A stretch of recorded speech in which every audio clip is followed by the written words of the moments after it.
What's going on, guys? Tommy Nichols, Blue Collar Boys of Santa Rosa County. Guys, we was going to go live, but wonderful internet situation issues. One of those things we got to get to, Tommy, in Tallahassee. Yeah, it kind of seemed that we wasn't able to do that, but that's fine. We're gonna make a video and we're gonna get it out to you ASAP. And yes, we are gonna be doing another live at a better location where we don't have to worry about internet, so we can actually be able to answer your questions, concerns, and have your calls as well. Absolutely. And Tommy, that's one of the things that I've mentioned before on the campaign trail. I like to say, look, we're all fighting for the same dollars there in Tallahassee. To me, the children who are trying to learn at home in Shamuckla or in Jay, they're at home trying to do their homework. When they lose internet connection and can't do their homework, They have every much as right to education as those kids down in Broward County, as those kids down in Palm Beach County. We got to take some of those Florida dollars. We got to spend it up here in the real Florida, right, in the original Florida, because our children deserve just as much education, just as much technology, just as much resources as those kids down in South Florida. Absolutely, absolutely. And Tommy, this is a beautiful office, man. I love. So we're in Chief Tom's office. Yep, we're in my dad's office here, Benchmark Surveying. This is his personal office, and this is an old house. It belonged all this land that Mom and Dad now on where Nichols Ranch is used to belong to Aubrey English, the great English family, and this house was one of theirs. And when we were redoing this years ago, had to redo the walls and everything. We found old newspaper clippings and stuff from a long time ago in the walls. Wow! And found a lot of little items and stuff in there, glass ship, all kinds of stuff. Well, and just nowadays, I mean, when you look at what's on these walls, I mean, look at all the history on these walls. Yeah. I mean, that's it. Now, why are we not teaching that? In Florida schools. I mean, we have so many people nowadays that have a sanitized version of history, and they want to say, well, no, America's an evil country, a bad country. It's like, no, guys, look, embrace this heritage. This is Tommy's heritage up here on the wall. This isn't anything to be ashamed of or anything to whitewash or anything like that. These are things to be proud of. So if we talk about education, or maybe we just did, just did talk about education, that we should all be proud to be Floridians, because it's we're a melting pot. That's what we are, man. And one of the things, Dad, he was the first minority status business owner in Santa Rosa County. Wow. Wow. He's also, some of you may know, he's the original founder. He's the founder and the original chief of the Santa Rosa County Creek Indian tribe. That's why he's a tribe. That's why he calls him Chief. He said Chief's office. He's Chief Blue Eyes. That's right. And he recently retired after starting the tribe and getting everything going. We got our tribal land and everything, and left them on some very strong footing. And that's fantastic, sure. Tommy. Fantastic. Be proud of that. Absolutely, man. And that's the thing. We need to teach our kids to be proud of their history, their ancestry, and not try to hide it and be ashamed of it. And from an education perspective, I can tell you, because these are facts. You can look them up. We're so fortunate to have Santa Rosa County Public School District, and also we will have part of Okaloosa County Public School District, because that's our district. Right. Between those two districts right there, we have either the number 1 and number 2 schools in the state. If one of them's not number 1, the other one is. Right. And so we have to keep it that way. We have such great educators in these two counties that make up District 3. We are so blessed that our children do get the best education that you can get in the state of Florida. And so, Tommy, my idea is just, let's keep it that way. Let's not let some of this stuff creep in that ruins these other districts. I know you just had a conversation with one of the school board candidates. Yep. You all were talking about stuff like critical race theory and such. Thank goodness we don't have to deal with that in our district, but let's stay vigilant. Let's be sure that we don't have a problem with it. Let's be sure we don't let it start the creep. And I think one of the ways to do that, you got to pay our teachers what they're worth, right? And that's one of the things we've discussed. If we got the best teachers in the state, if we have the best district in the state, I want their pay to reflect that. And of course, that's one of the things that your state rep does. We got to fight for that funding, because I think a lot of people probably don't know this. I didn't know this myself until I announced I was running. There's a teacher pay discrepancy in the state of Florida. Yes. And guess who it benefits? The people down in South Florida. Yep. Also, something I just got done interviewing Pete Peters. He's a candidate for Centers County School Board District 5. And I learned some things in that interview. One of the things that I learned talking about teachers is every year when they get done with the school year, they don't know if they get a job coming That's back right. the next year. Year-to-year contract. That Can is you imagine? crazy. Maybe we should treat our athletes like that. You know, in the NFL, when someone starts dropping footballs, maybe his contract should not be renewed for the next year. Well, I mean, can you think of not only that, the stress it must put on our great teachers right there, not knowing if the principal or whatever changes, then all of a sudden, you know, they may come in and bring a whole new set of teachers in or educators in. Now this person that's been doing great for many years and now is having to go find another job. And the other thing, Tommy, that I learned, so again, it's okay to learn. It's okay to say, I did not know that. But, you know, over the years, you get to know teachers, and obviously living in the county for 17 years, having kids matriculate through the system there, you get to know the educators, the aides, the administrative, the staff. Tommy, I didn't realize, you know, until you sit down and talk to the people involved in education, they hate bureaucracy just as much as we do. Yep.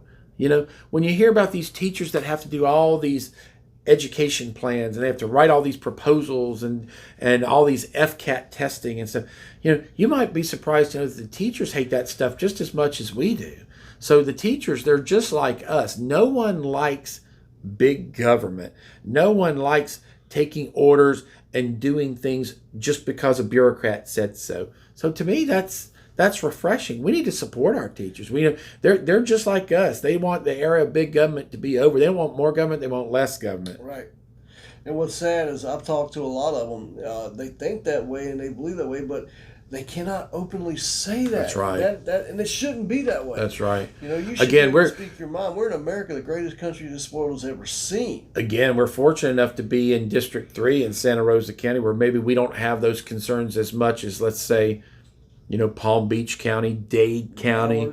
There, I bet you really have to watch what you say. Yeah. But again, just fully support our educators. And you know, on that topic, I think we could probably move on. I know that there's a lot of other issues out there. I know there's a lot of other things that come to mind. I think you had asked something about the debate. Did everybody out there know that we had a debate this Tuesday? First ever debate for the campaign. Started off the bang. I call this the make or break time of the campaigns, when all the debates and the forums are clicking along. I mean, we've had a couple of them here and there, but they're boom, boom, boom, boom, boom, one right after the other right now, and this will make or break a candidate right here. And the first one was the other night in the Greater Area Navarre Chamber of Commerce, and all of the District 3 candidates were present. Yeah, and Tommy, you know, everybody knows the shot heard around the world.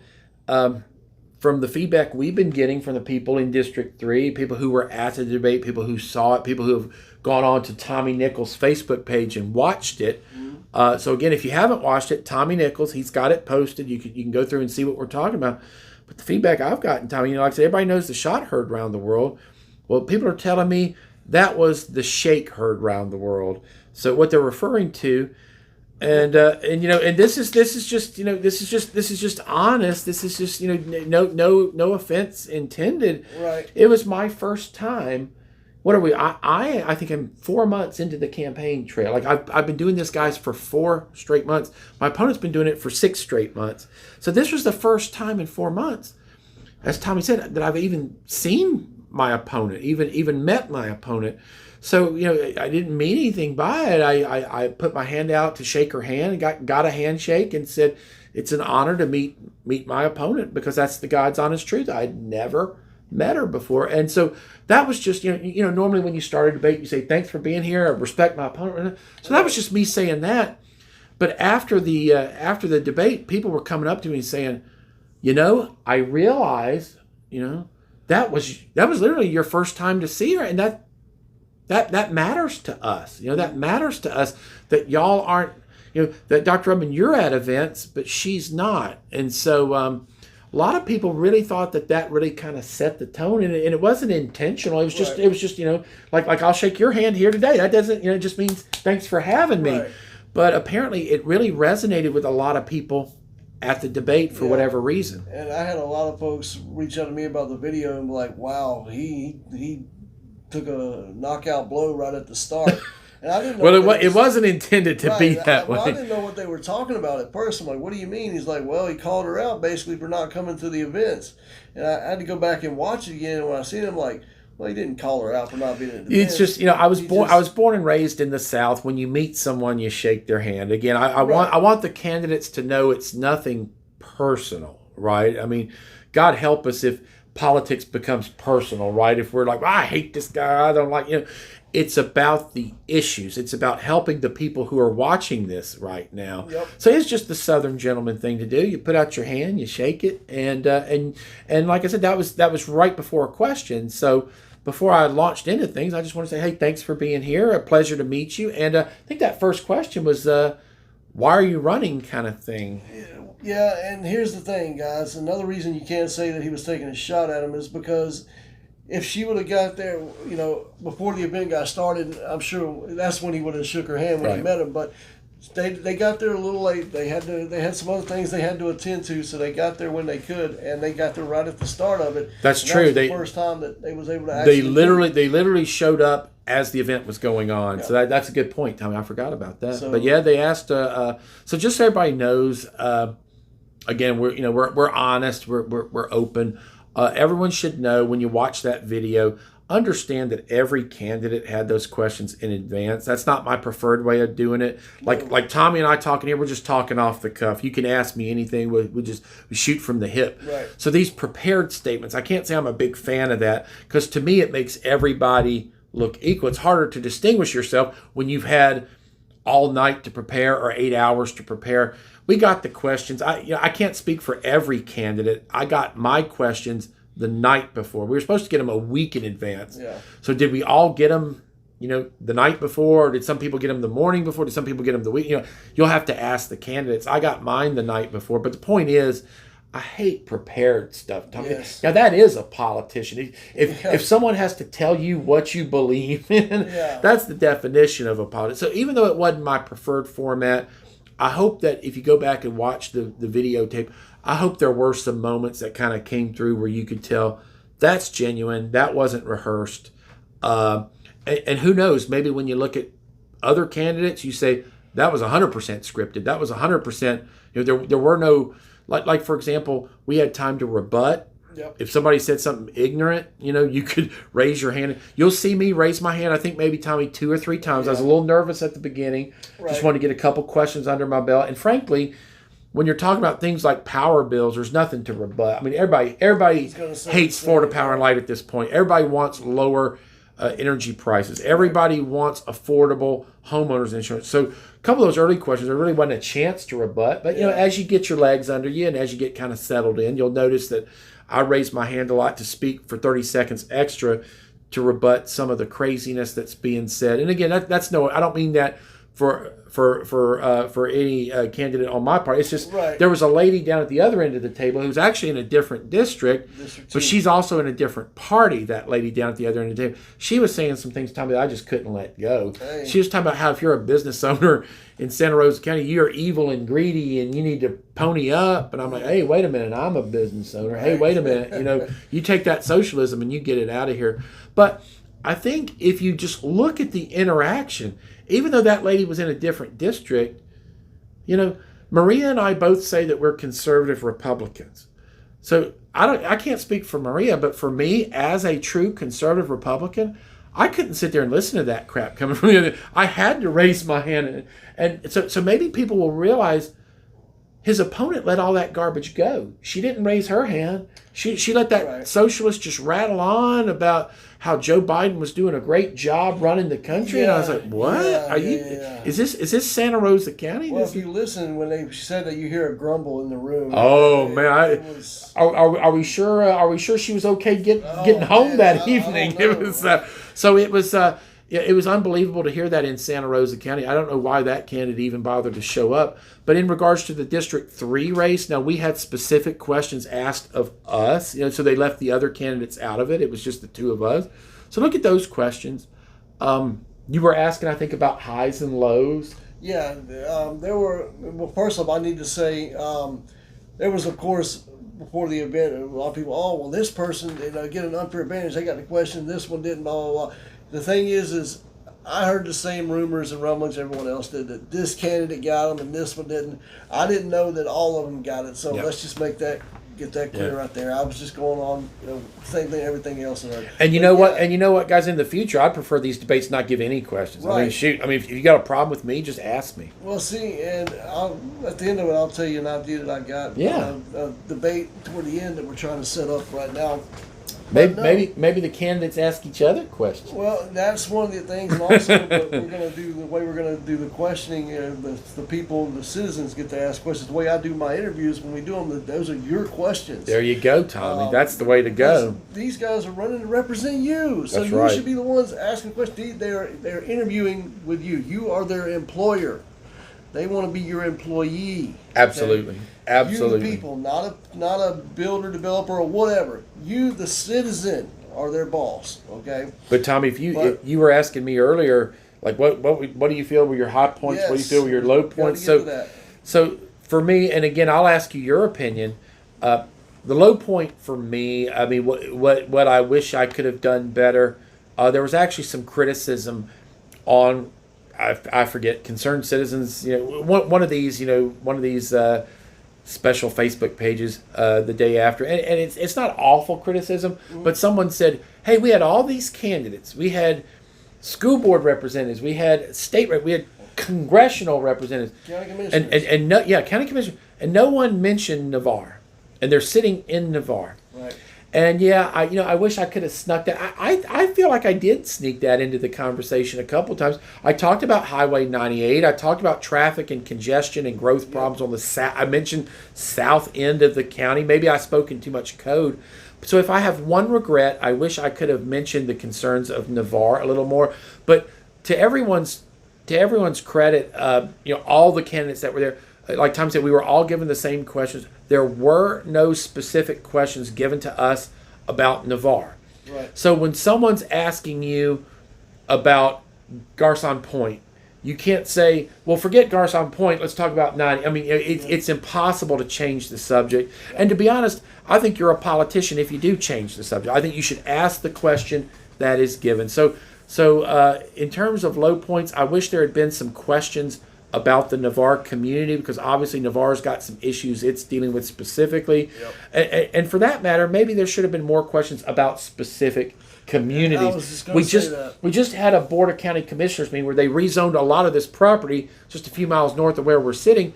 How could that not be a question? How could that not be a question about what do you propose to do to save agricultural land in this county? Well, that was also one of the questions that they brought up about the building and all that stuff right there. And one of the other highlights that people was telling me that they liked was you called James, the commissioner, out as well, catching flack.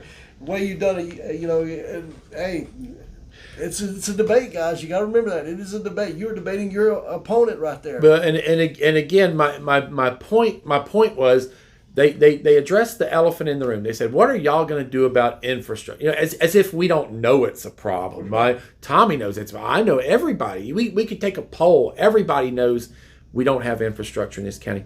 So my point, I gave my opponent credit. I said, "Look, I know it. She knows it. Her husband knows it." But when I mentioned that her husband knows it, I want you to know the context of that. He knows it because he got an earful at the last Board of County Commissioners meeting for his vote. And so I feel it's only fair, y'all need to know who it is that's knocking on your door. Tommy, I've literally been to people's houses where they have someone else's sign in the front yard. I knock on their door and I say, "Well, what issues matter to you then? I want to flip that sign. I want to earn your vote."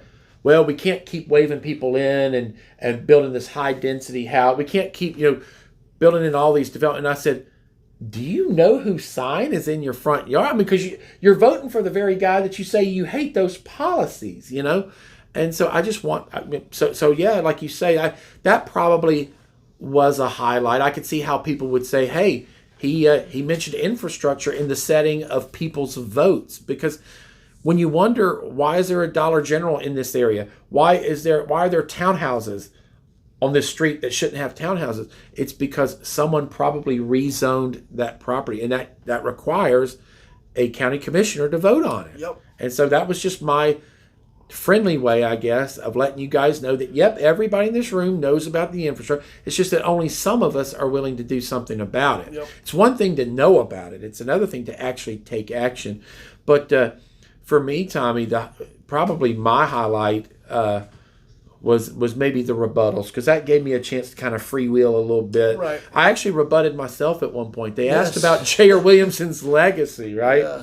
And it was in the setting of the Garcon Point Bridge. Now, J.R.'s legacy, look, that Garcon Point Bridge, that was an issue that you should not attribute to J.R. J.R.'s actually solved the problem with the Garcon Point Bridge. But again, like you say, in that southern friendly way, I just let people know, everybody in this room knows who's responsible for that boondoggle down there. Yep. It's sure as heck wasn't J.R. It was someone long before who convinced him to build a bridge there when it wasn't feasible.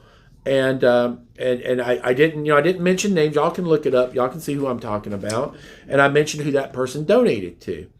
But again, y'all need to know these things. These things are common knowledge. But the thing that J.R. did, the legacy of J.R. is he's giving us control of our own affairs. He took that Garcon Point Bridge from being a financial boondoggle to putting it in the hands of the state, where we have more control over its usage, more control over its maintenance, its upkeep, more control over the tolls we charge, the bills we pay. So it's hard for me, Tommy, when the question's about J.R. Williamson, let's give him the credit he deserves. J.R. has been a fighter for where we are sitting right now. He's been a fighter for this whole district. But it was hard for me to let that, to throw J.R. Williamson and Garcon Point in the same sentence. I wanted people to know, hey, he's got a much bigger legacy than that. So I actually rebutted my own question, my own answer, because again, you don't dodge the question. I talked about Garcon and what we're going to do about it, but then in an extra 30 seconds of rebuttal time, I said, well, look, let me just also say one other thing. J.R. wants to be known as, and rightly so, he is a champion of this county. And there are people, if Tommy and I go 5 miles north of here, there are people up there that will build a statue to him if you let him. He was a fantastic representative. Yep. I personally didn't want to see him step down. He could have run for 2 more years, and I would have greatly encouraged that. But I understand, people have families and whatnot. People have businesses to run. But J.R.'s well-loved.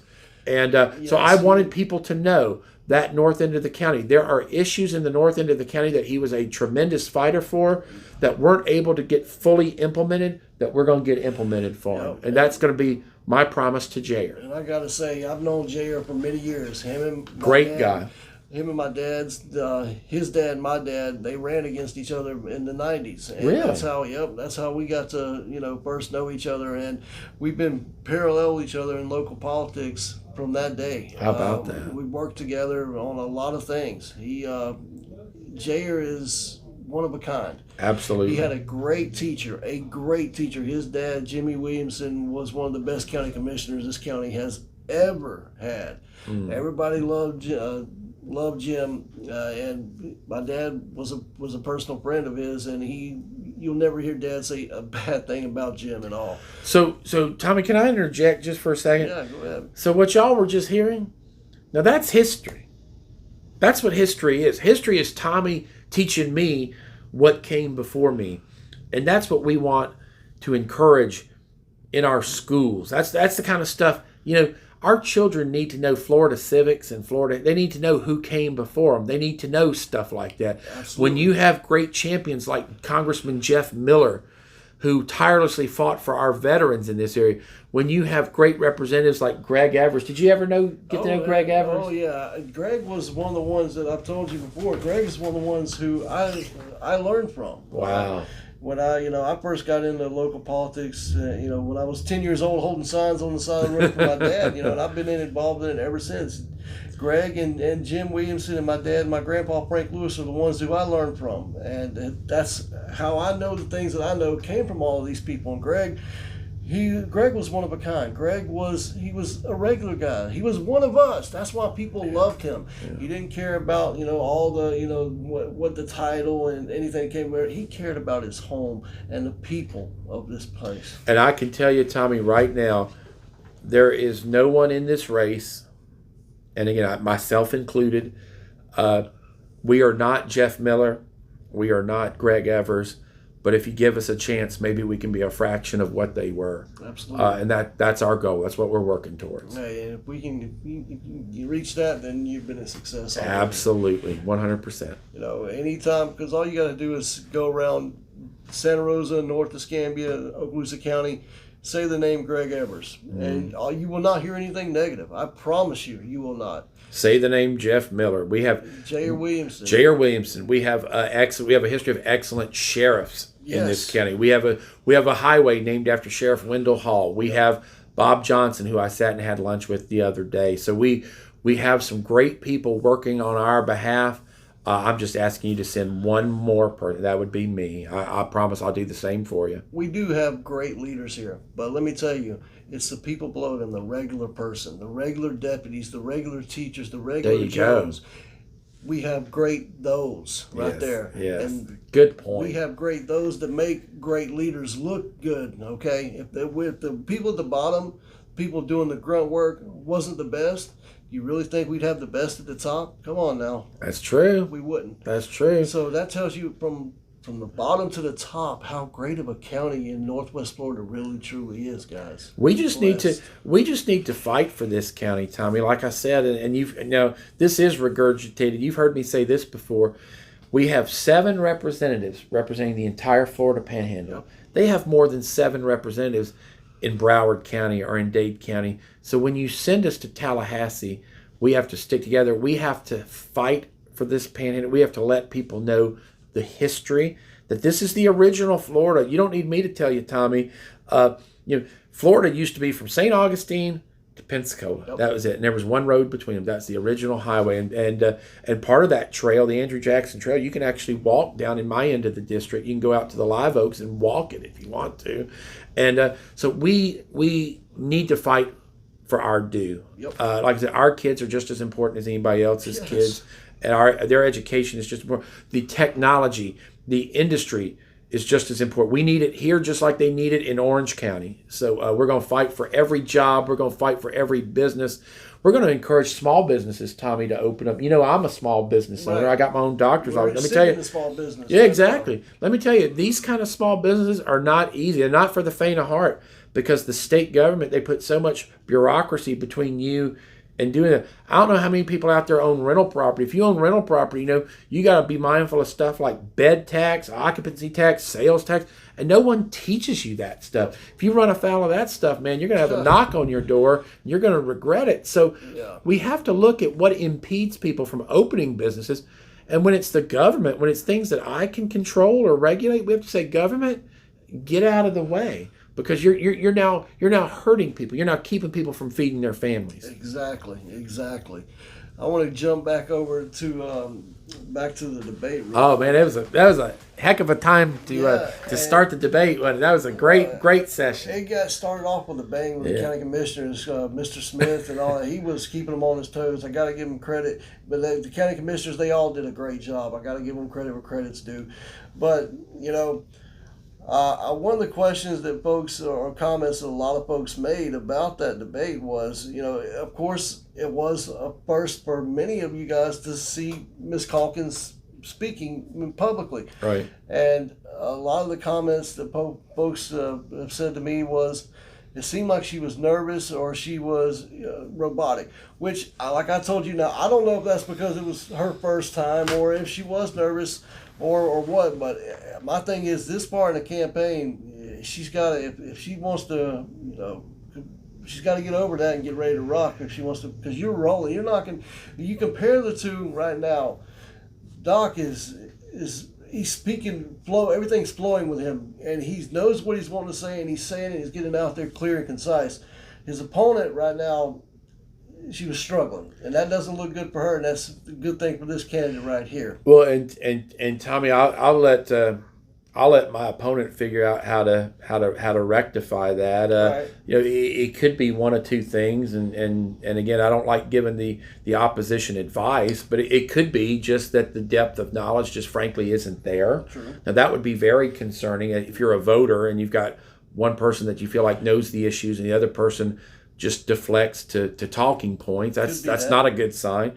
The other possibility is that I believe it's strategy, right? When your strategy is to not shake hands and not go to events. We were at and I know you were there too. Remember how hot it was that day? We were at a Donald Trump birthday party that was hosted by the Republican Party of Santa Rosa County. So again, when you guys are getting your mailers in the mail and one candidate is Trump, Trump, Trump. Now you see, I am too. You're just not going to see that on a mailer. But the candidate who puts that on the mailer wasn't at the event. I just think that's mind blowing.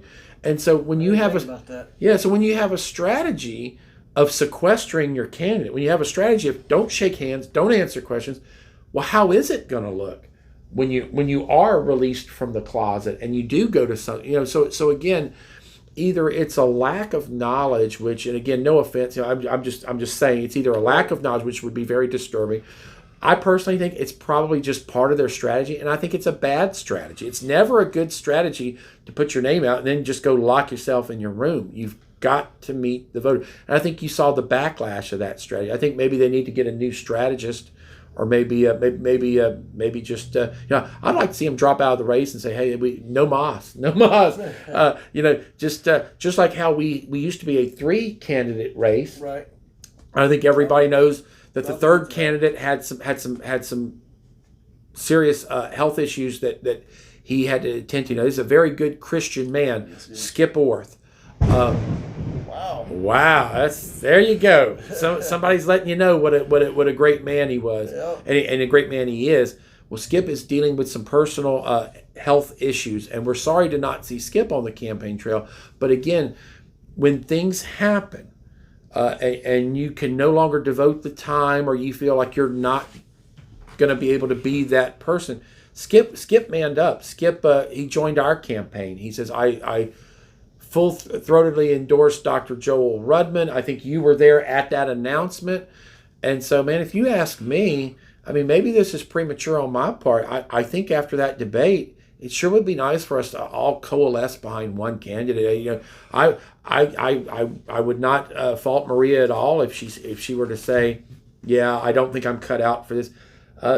People had some concerns going into it as well. Again, on her side, personal side, right. Kind of what's going on in her life. Right. So again, it's not shameful to say, I think we have our representative. I think we have our person. So again, if so, I'd be glad to hear that they concede. If not, it is a campaign, and there's going to be lots more events, lots more opportunities to get our message out. But hopefully my message got out there plain and clear, and hopefully everybody liked what I brought to the table. I mean, you're going to have good days, you're going to have bad days. Right. That's just the nature of the campaign. Now, I got to say, I wasn't, throwing any shade at Miss Maria or anything like that. I was just putting out there what people have reached out to me and spoke on as well. And so I wasn't knocking her by any way, shape, or fashion. I know Maria and James personally. Maria is a very smart lady and an awesome mother. She seemed very sweet, which is why I shook her hand. If I didn't like Maria, I wouldn't shake her hand. So decent people, but again, it's not a beauty pageant. It's not a personality contest. It's who can speak to your issues and represent you the best and get you those tax dollars brought home. I mean, Lord knows we all pay tax. You want it to go to Dade County, or you want it to go to Santa Rosa County? And for that, even if you send me, I'm going to need help. I have to play well with the other Panhandle reps, and I do. My relationship with Michelle Salzman, we actually have the same campaign manager. So there you go. So I know Michelle. I know her personally. I have spoken to her. We text often. So my representative Salzman relationship is intact. Alex Andrade. I met Alex Andrade speaking on behalf of freedom of speech at the state capitol. Right. I gave testimony, and Alex was on the committee. So I didn't know Alex before that committee meeting, but I sure knew him after because I shook his hand. He stood up. He stood strong on behalf of physicians' freedom of speech, and I appreciate that. So there's another relationship that's rock solid. Representative Pat Maney, who represents District 4, that would be Fort Walton Beach, Niceville, Destin, most of Crestview. We have the upper part of Crestview that he has most of Crestview. Pat Maney actually has endorsed me. So that relationship's rock solid. And whoever comes out of District 5, I know both of those candidates, so we're rock solid across the board there. Absolutely. Speaking of an endorsement, you just got an endorsement earlier this week. What was it from the the Crestview firefighters? So if you would encourage people, Tommy, to pay attention to my Facebook page, that's where they're going to get the most up-to-date information. Joel Rudman on Facebook. We have Dr. Joel Rudman for Florida House. If you don't already follow it, because as Tommy just alluded to, starting this week, we're going to try and release one endorsement a day. That way, no one kind of overshadows the other. And who knows, maybe some of these the press might pick up on and you might read about in the Pensacola News Journal. We got one dropping tomorrow, Tommy. Nice. That's going to turn some heads. It's from right up the road here. If you catch my drift, it is going to cause a lot of movement to our campaign, and it's going to cause a lot of aneurysms for the other campaign. Uh-oh. So we're talking earth-shattering news tomorrow. So definitely go ahead and like my page. That endorsement, even though we treat all endorsements the same, even though we're happy to have the endorsement of everyone who's joined our campaign. I released an endorsement the other night from Dr. James Thorpe. Now you might say, well, who the heck is Dr. Jim Thorpe? Dr. Jim Thorpe is the most pro-life OBGYN that you can find in the area. He does what's called maternal fetal medicine down in Pensacola. In other words, it's his job when they think that when you're carrying a baby and they think you might give birth to a baby with a birth defect, he's the doctor you go see. He sits you down and he says, well, here's what you might be faced with. Now, he does that not to encourage you to do anything about the pregnancy, but rather to prepare you. Right. He is 100% pro-life. My opponent has mailers out there that lists another doctor as being pro-life. Let me tell you, Jim Thorpe is as good as they come. Jim Thorpe actually knows Dr. Lyle. They are colleagues. They know each other well. I'm just there to tell you, I released that because I want you to know that the pro-life doctors are on my side, okay? That's not, I think my opponent might personally know that other one or something. But look, the pro-life doctors are going to side with the doctor. They're going to side with the physician who's also pro-life. And on the subject of pro-life, you can look up donations. You can look up donation records. We can tell you who we donate to, and I can furnish you the check where I've donated to pro-life causes. I encourage you to ask all your candidates, can you show us proof of donation to a pro-life cause? I can refer you to the Pregnancy Resource Center of Navarre, who got at least 2 different donations from me, and we're talking prior to running for office. Right. So again, I encourage everybody to do their homework. I mean, it's out there. You just have to ask candidates. Speaking of homework, one of the things that people try to hit you with is, and you'll see it on Facebook. I've seen it multiple times when I put stuff up that me and you've done together. Like, oh, that's the doctor that tried to mask you and shut you down and all that. And it's usually coming from the same folks, but still, that's the thing is, even if it's true or not true, doesn't matter. People see that on Facebook or out there. That if they don't research and do their own digging, they don't know the facts. It's a fact that I am the most anti-mask doctor that you could ever come across. All right, there are people that I should probably go knock on their doors in Navarre and Gulf Breeze because there are physicians that would probably donate to my campaign, but you know what? I'm not going to put on a mask to walk in their office to pick up a contribution. It's just not worth it. I don't want that. These physicians will even tell you, we don't like the policy of mask wearing. It's useless. It's pointless. But these doctors, they work for companies like Sacred Heart and Baptist and West Point. So these doctors are literally not making their own medical decisions in their own office buildings. Isn't that crazy? So again, I refuse to be a party to that because when you walk in, you'll have a sweet little grandma. You'll have an 80-year-old grandma telling a doctor, put a mask on. And I just, And so my approach, Tommy, I'll tell you my medical opinion. So the masks do nothing. Now, if you want to wear a mask, go for it. Knock yourself out. I'm not going to criticize you. I'm not going to point fingers at you. I'm not going to say you're an idiot. But you darn sure better not ask me to put one on because now you're encroaching on my freedoms. And that's what this is all about. It's all about freedom. And it's funny, Tommy, because you're right. I catch flack from both sides, which must mean that I'm right over the target. I must be right down the middle telling you 100% the truth. Because on the one hand, because I do not agree with mandates. I don't think the government can force anybody to do anything. I'm sorry. That's been our history. That's how it works. When I tell patients to quit smoking, I can't follow them out to their car and confiscate their cigarettes. So on the one hand, because I'm anti-mandate, okay, the people who want government control, they hate me.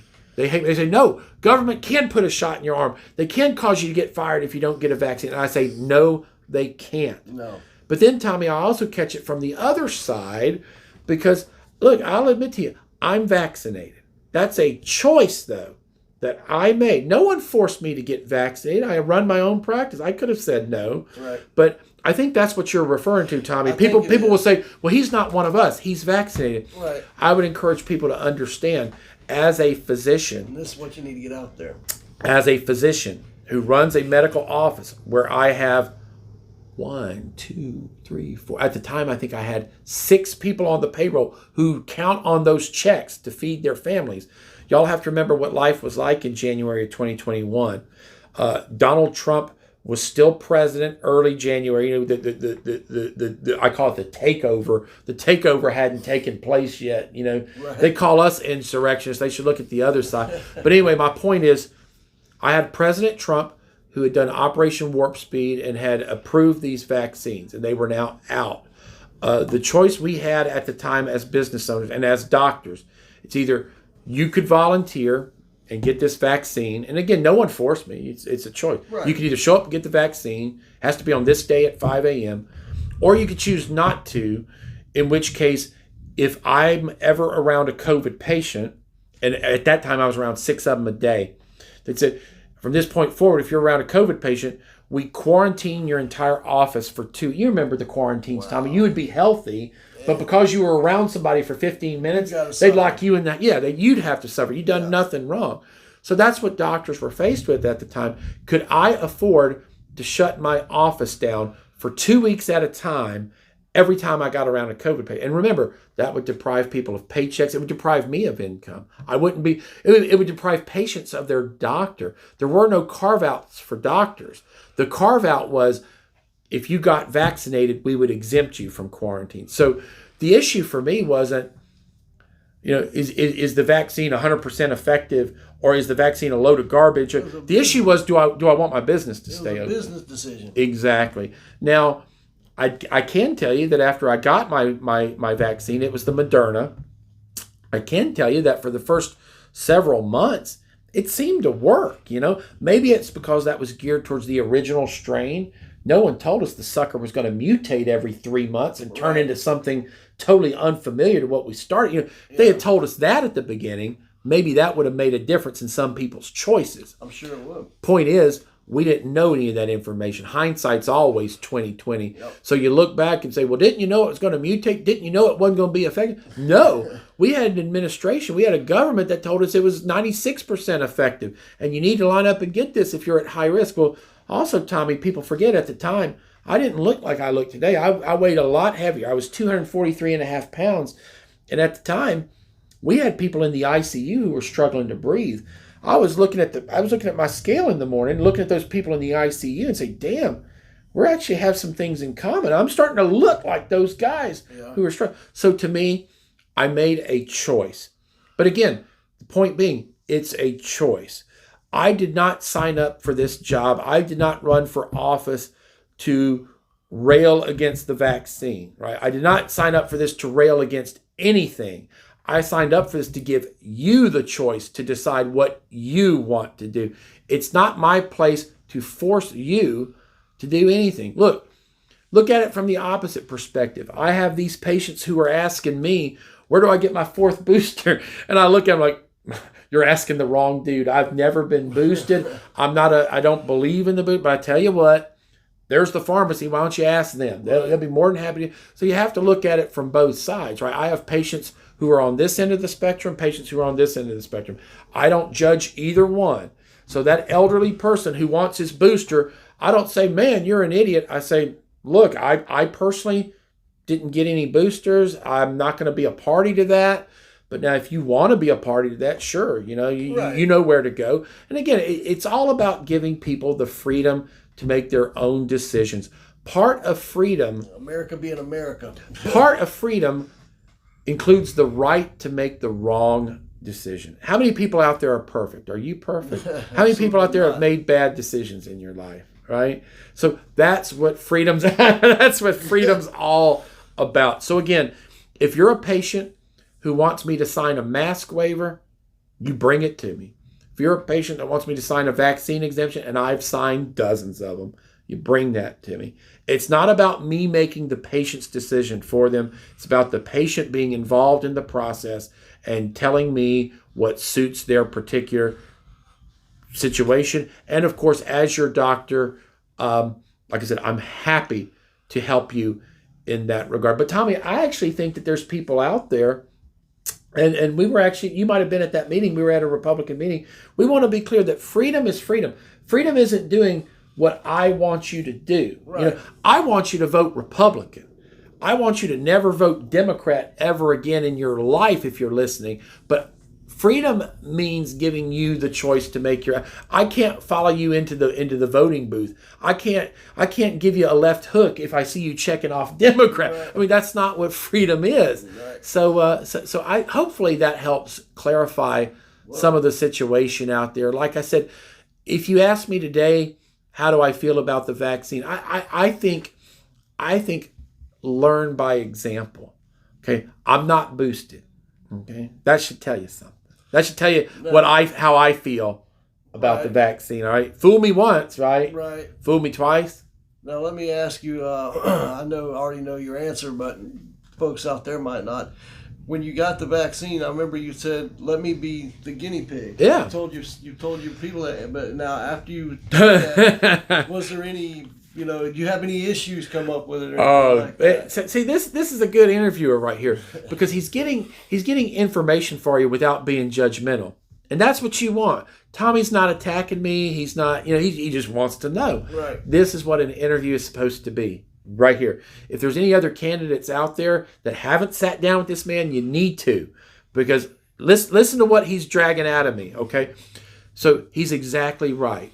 That was my attitude. Okay, because it was a business decision, and because I figured, okay, the needle's right there and they're putting it in me. Hey, what is that? Oh, it's Moderna. Okay, well, I'm gonna make a mental note of whether Moderna is any good or not. If I start coughing up blood, I'm going to say, okay, Moderna's no good. Don't ever mention Moderna to me again. Right. But as I was saying earlier, Tommy, for the first 3 or 4 months, man, I felt like I could lift the car above my head. Maybe it was just the weight of having it off my shoulders, the fact that maybe we're finally going to be out of this hell. And if you look at some of these posters that are out there on Facebook, that's what they don't understand. They forget what it was like in 2021. We're looking for any path to normalcy. I don't care what it was. I just did not want to wear the damn mask. Yeah. I did not want my children to have a future of, well, we're going to send you a check every week in the mail. There's no such thing as work anymore. You're going to get an earned income. No. Kids have to be taught to work. Kids have to be taught how to interview for jobs. They have to be able to go to college and actually have a college experience, and that includes all the stuff you don't like. That includes getting drunk and having relationships go sour on you. You have to learn from experience. And they were depriving my kids of that. My daughter, who graduated from college, had none of those experiences, positive or negative. She had this experience. Yep. And I'm so mad as hell about that. If you had said, here's the way out of this, I would have said, let's do it. Yep. Let's do it. So to answer your question, early on, it seemed like a great idea. And like you say, being that canary in the coal mine, being the guinea pig, man, from that day on, knowing that I was exempt from quarantine, if a patient drove up in their car with COVID, prior to that, prior to being agreeable to getting that shot, we had to leave them outside. We wouldn't let them in the building because remember, they'd quarantine us if we let them in the building. Right. So prior to me lining up, patients had to stay outside. We'd do the mask, the gown, the helmet, the whole shebang. Yeah, the whole shebang. So think of how freeing that was the next day when a patient drove up in the car with COVID. Man, I was your guinea pig. I walked right out to that window. I said, I didn't just walk out to their car. I said, roll that window down. I want you breathing. I want you coughing. We're going to see if this sucker works or not. Right. And so up until December, it was smooth sailing. So again, I'm not trying to throw anybody under the bus. You know, if you're out there, if you're a physician that believes in these vaccines, if you're a patient that believes in these vaccines, and you're going to get your third one, look, more power to you. We're not here to judge you. But Tommy asked me my experience, and my experience early on was very positive. Tommy, then we got to July, and the mandates came down. What's funny is the mandates came down at the same time we were hearing negative stuff in the press. Right. There were a lot of cases over 4th of July where people were getting sick, and they were vaccinated to the hilt. And you start thinking, wait a minute, God, I hope this isn't bad news. Vaccines are supposed to be foolproof. A vaccine does not allow you to get the disease. And we were hearing people, Tommy, who were vaccinated, who were getting not just the disease, they were getting sick as hell. Yeah, sick as hell. So then you start thinking, uh-oh. It was right around that time that the mandates came out, right?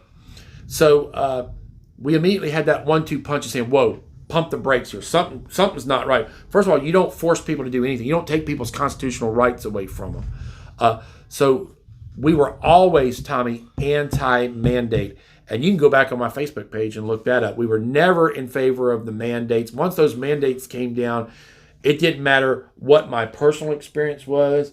We just weren't even going to talk about vaccines because this became less of a medical issue and more of a political issue. Exactly. And that's the sad thing, guys. I mean, if you use albuterol inhaler, if you use Adderall for ADD, that's nobody's business but yours and your doctor's. Yep. We should not be here talking politics over Adderall because that's none of our business. But yet they did it with COVID. They made your personal diagnosis everybody's business. And that's where we drew the line. But to answer your question about how'd it go, Tommy, I don't know when it was. It was sometime after the mandates. Unfortunately, I've got problems. Don't worry about me, guys. I'm gonna be able to serve my term. Don't worry about that. Right. But like he asked me, have I had any side effects? Have I had any issues? Like I said, initially it seemed to all go fine, but towards late 2021, I noticed that like when I would be shaving, man, if I nicked myself, I'd bleed for an hour. There was one occasion where I went to. My dad. Yeah, there was one occasion where I had to go to the office and see patients. Man, I was still holding pressure from shaving that morning. It's like I shaved at 7 in the morning. By 8 o'clock, I was still doing this, seeing patients. It wouldn't stop. And I'm from a family of clotters, so I should not be bleeding like stink like that. So, so there you go. And again, I'm not trying to talk people into it. I'm not trying to talk people out of it. You do you. Yep. I'll do me. Just be aware that there are a lot of us, a lot of physicians, and there are going to be some at my fundraiser tonight who are backing me to the hilt, 100%, who feel like it's not a wise choice. We feel like we were duped. We feel like we weren't told the full side effects and the full. You're supposed to always be told your risks and your benefits for proceeding. We feel like the benefits were over exaggerated and the risks, unfortunately, were under exaggerated. So there's a lot of us who feel that way. And again, I hope I don't offend anybody. If you got the boosters, if you got a ton of them, God bless you. I'm not trying to make you nervous tonight or anything. I'm just saying, in my experience, based on what I've gone through, you're never going to get a booster in my body. Right. Another thing folks brought up is they wanted to know, where are you at on. They're concerned with all the illegals coming in across the Mexican border. Good questions. Over here into Florida, because they are showing up here. We have confirmed that they're here as well. Tommy, you know who to ask about that? Like I said, I was having lunch with Sheriff Johnson the other day. Ask the people who have to deal with this on a daily basis. Ask your sheriffs. Sheriff Bob Johnson, he has an open door policy. You can go ask him anything, see him anytime. He said at the lunch meeting, he said, it's here. We are a border state. These illegals come in. He said the border's wide open at the south end. That's where all of our fentanyl's coming from. That's where all of our drugs come from. The problem isn't methamphetamine anymore. It's fentanyl. And fentanyl is a killer. Now, you as a doctor, what is fentanyl? So fentanyl is something that we actually use to knock people out, believe it or not. Fentanyl is something, it's something that you could run into somebody's body. It's one of those things where they're sitting talking to you one second and the next minute they're, so these things are extremely potent. They're extremely dangerous, and very addictive. And that open border, yeah, you're exactly right, Tommy. There are illegals coming here by the droves. And if you don't believe me, ask the sheriff. But But to your point, and again, not trying to, we're just here trying to tell it like it is. And this guy really tells it like it is over here, and I appreciate that. We are a fan of legal immigration, right? So when you hear people talk about immigrants, I've got a lot of patients who are Cuban Americans. These people fled communism. They risked their lives to get to this country because of our freedom.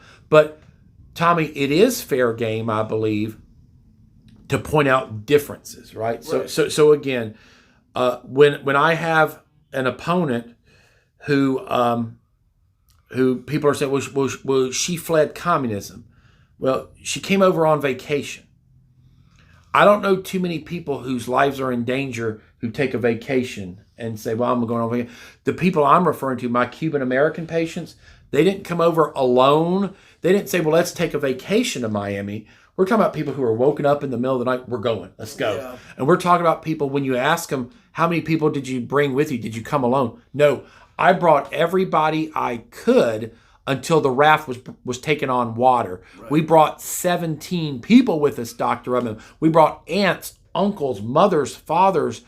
And so when we bring up immigration on the campaign show, illegal immigration is a problem. Yes. We got to deal with that. But when we're talking in terms of candidates or people that are here legally, the point we're trying to make is know the situation. Are they really freedom fighters? Well, if they're freedom fighters, where's the rest of the family? And not only that, if you are an immigrant, my wife's an immigrant. My wife has been a U.S. citizen for 19 years. If you ask her, do you know enough about this country? Do you know enough about the way everything operates, our government system? If you ask my wife, Sophie, who's a legal immigrant of 19 years, if she's qualified to run for office, she'd say no. I just don't know enough. I'm always learning. 19 years isn't enough to know. She's actually been in the country since 1991.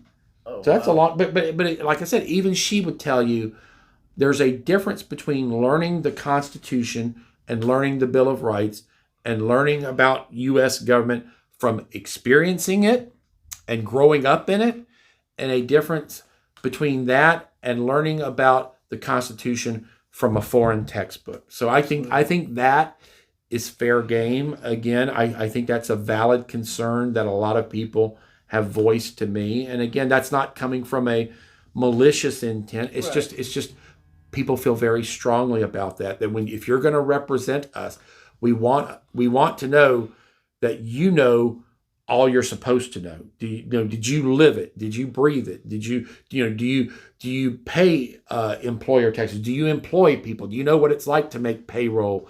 Do you know what it's like to have to go out and buy workers' comp? The pressures that we're under. Are you under those same pressures? Right. And so in that context, yeah, you may hear, like you say, you're going to hear about illegal immigration from the voters, yep. But we're hearing about concerns about people's fitness for office. Like, do they know enough? Do they right. know enough about the country for the position that they're running for? Now, and everyone has heard the questions. Everyone's heard the concerns about where his opponent hails from. And I've got to say, I personally know her, and I've got to give her credit. She is a sweet lady, and she is very smart. But absolutely. Now, I'm not saying that makes her the best choice or the worst. I'm just putting the facts out. You guys know me. I'm right down the middle. I'm not knocking anyone. But I have to call a spade, okay? That's your decision to call, whether you think it's a big deal or not. That's what freedom's all about. But Tommy, that's why I say it goes back to actions. Right. It goes back to anybody can say it. Right. You could bring Lee Harvey Oswald back to life, and he'd say, "I'm pro-American." Look at actions, not words. People can fool you with words; they can't fool you with actions. That's true. Like how we were talking earlier about the COVID controversy and how I'm pro-freedom and anti-mandate and anti-mask. Don't just take my word for it. Ask my patients. I can give you patients who I risked my license over. Not just your patients, also your statement. You went to Tallahassee to fight, Right? Where you believe Right. as well. If I was all about, if I was all about the Fauci mantra, why would I defend other physicians who were this close to having their livelihoods jeopardized? Again, it's all about freedom. And so when you talk about exactly, so when you talk about these issues, and like you say, we can both agree that my opponent is a sweet lady. Yes. I wouldn't have shaken her hand if she wasn't a sweet lady. Right. But we expect you guys to do your homework and decide what matters to you. And if there's questions, we hope that everybody's just as forthcoming as I am here today. And when you have those questions, you need to. Everybody has a phone. Everybody has Facebook. Reach out to those candidates. Call this man. Call his opponent. People are calling now. I have no idea what they want, but they're calling now. The thing is also. That's not just doing part of your homework. Part of your homework is digging into these candidates, their background, their donations, where they're getting their money from, who is helping fund their campaigns. I'm not saying one way is better than the other, none of that. I'm just saying that's for you to dig into, you to decide. I did a video explaining how you can find the information, how to find the donation list for state candidates and local candidates. They're very easy to find. Ask them. I'm sure every town, every city probably has a pregnancy resource center, which is a pro-life. It's a pro-life center that discourages women from. They let them know that you have other options other than abortion. So it's an anti-abortion. It's a pro-life group. I mentioned the Pregnancy Resource Center of Navarre. That call them, ask them if I've donated. They can give you that information. They can tell you how much I've donated. Look, I don't care. Matter of fact, didn't you, after the people that came from Tallahassee for you to do the mask or the vaccine mandates, you donated the money? You asked them to give you a donation? That's right. We that money to them? God, let me think of the timeline. This was May Day. I think it must have been May Day of 2021. See what I mean about doing your homework and research? I did my research. He did I'm impressed. So on May Day, which is the communist holiday, by the way, I was thinking, how can we stick it to these commie sons of guns? And I said, we're going to have a big American celebration on May Day. And of course, we were looking like communist Russia at the time because we had all these mandates and all this crap going on. And so, it must have been 2021, right? So it was at that time. Governor DeSantis had told the counties in Florida, you can't force kids to wear masks.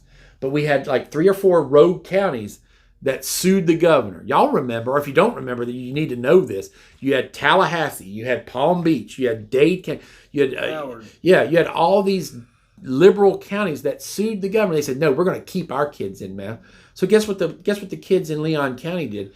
They scoured the Facebook, they scoured the internet for doctors that had the cojones to give them a mask waiver.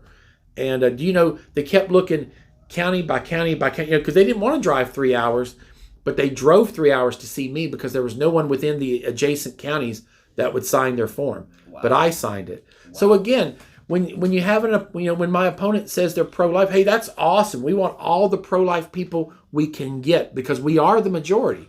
But put your money where your mouth is. Show us how you're pro. Don't just say you're pro-life. Have you donated to any pro-life agencies? Will they vouch for? And again, I'm not saying I have a leg up on you, but these are things you need to find out. These are things that can be easily proven or disproven. It's just a matter of asking the question. Absolutely. Well, listen, thank you for asking those questions today. I appreciate it. Yes. If you guys want me back, you tell this guy. I'll come back anytime he wants me. We are going to be having him on again, and we're going to be going live then, but we're going to have a little bit better prepared, hopefully with better signal and a stable satellite, internet. And also, guys, we're going to be putting this up to you. And you have anything you want to tell them to watch or check out or anything like that? Let's go to the Facebook page, Dr. Joel Rudman for Florida House. Again, that's the up-to-date. That's the stuff I control. You get that straight from me, not from a campaign manager, not from an aide, not from anybody. Those are my words, my photos. Dr. Joel Rudman for Florida House. It's also the same Twitter handle. I don't have that many people on Twitter, so you're not going to see me on there. If you want me to post more on Twitter, you need to follow me. So again, Twitter, YouTube page, Dr. Joel Rudman for Florida House. every speech I make from here on out, I'm going to put on that YouTube page. I've got individual snippets, Tommy, from the debate of the things that I said. I'm going to post those this afternoon. I've already, I think, posted one of them on there this morning. So we're going to do all of that. But again, be informed, people. I feel very confident that if you are an informed voter, you're going to make the right decision. Do you have any events coming up tonight or anytime over the next couple of weeks? Or anything yeah, we got it. We got a few. We got Grover Teas in Milton. That's going to be a meet and greet July 28th. Please be on the lookout for that. And again, go to the Facebook page. Let me know if you'd like to come. There's no admission charge for that, although we are, it is a fundraiser. We would like you to donate if you'd like to come out and shake my hand, ask me some questions. It's gonna take the form of a Q&A. It's not going to quite be a town hall. It's going to be food. It's going to be a buffet. Fantastic barbecue at Grover Teas. Oh, absolutely. So be sure and join us July 28th. There's no cover charge or anything like that. Just come out, have some food, have some fellowship, and ask me any question you want. I'm going to be there as well, guys. So, awesome. Dr. Joel Rudman, Tommy Nichols, the Blue Collar Voice, we love you. Toodles. Thanks. Is that you?